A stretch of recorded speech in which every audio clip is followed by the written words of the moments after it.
Harper. I am from Bay City, Michigan.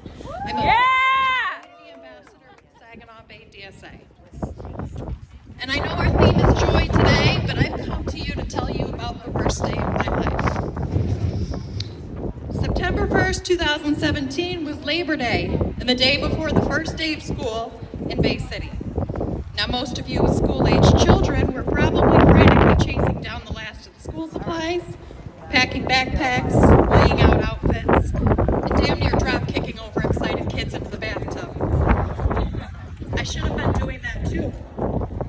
Instead, I was watching my 9-year-old daughter fight for her life. That day, she was thrown from a horse headfirst into a fence post. She suffered 2 brain bleeds, a depressed skull fracture, and snapped her left arm in 2.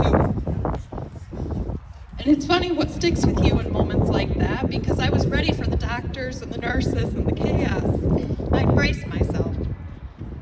But when we arrived and a woman introduced herself to me as the hospital chaplain while the medical team was swarming my daughter, it hit me like a freight train. I'd only ever seen chaplains in movies, offering comfort in the face of the unthinkable. And in that instant, I realized that we were living the unthinkable. I realized that there was a very real chance that my daughter wouldn't make it. That night, she underwent an emergency craniotomy and was placed on life support. Though she survived, the injury left a lasting impact. Her memory, her ability to focus and make decisions, and even her handwriting was permanently affected.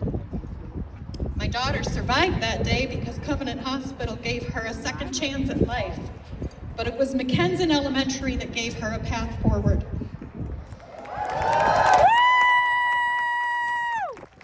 She was off school for 2 months, and the principal, Julie Robinson, who is still there today and still every bit as amazing, made it her personal mission to ensure her education during this time.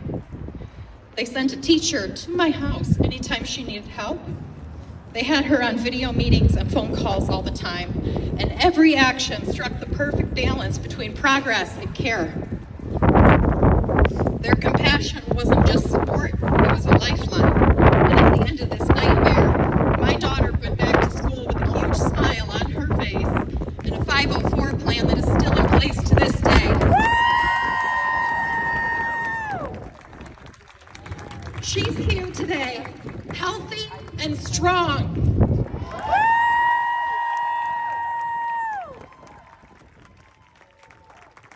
I can only imagine how much these services cost the school, but they never wavered.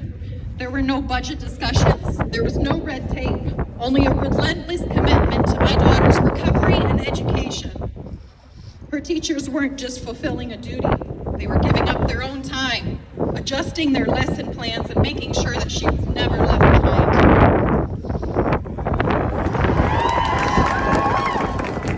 Their actions were proof that my daughter wasn't just a student, she was part of a community that refused to let her struggle alone.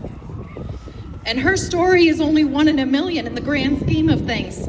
That kind of support does not come out of thin air. It comes from funding, federal guarantees, and civil rights protections that only exist because the Department of Education exists. Without this department, schools are left to figure it out on its own, which so many never bother to do.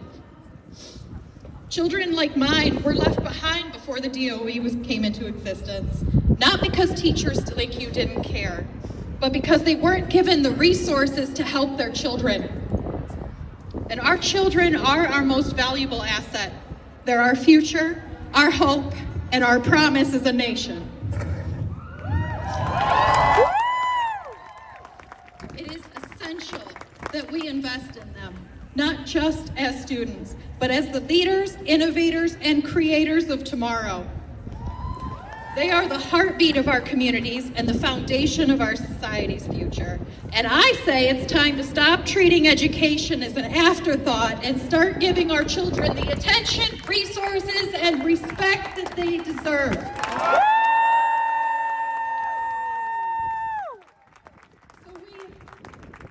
So we aren't just here to make noise. We're here to make history.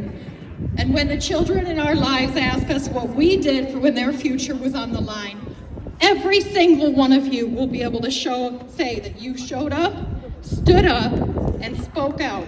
And we will not sit down until no one ever dares call education wasteful again.